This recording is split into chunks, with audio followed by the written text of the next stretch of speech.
میرا سوال یہ ہے کہ کیا یہ ملک محسن نقوی کا ہے؟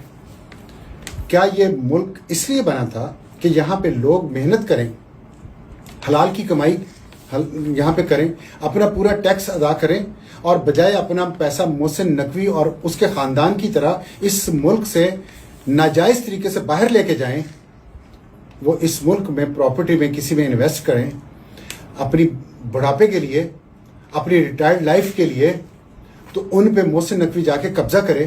اور خود محسن نقوی کی بیوی کا اپارٹمنٹ دبئی لیکس میں ظاہر ہوا، آپ نے اس پہ ایمنسٹی لی، آپ نے اپنے کالے دھن کو سفید کیا ایمنسٹی اسکیم کے ذریعے جو پاکستان میں اناؤنس ہوئی.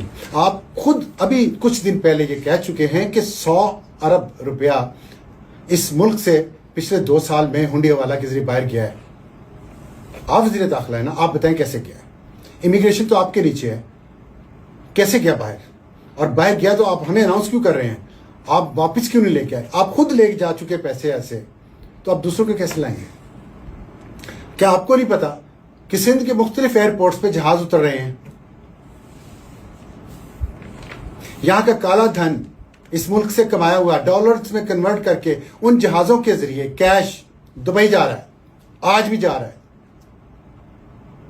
دبئی ایئرپورٹ پہ ہی وہاں پہ 30% کیش ان سے لے کے باقی 70% جو مرضی آپ دبئی میں کر سکتے ہیں. آج بھی ابوظہبی میں، آج بھی.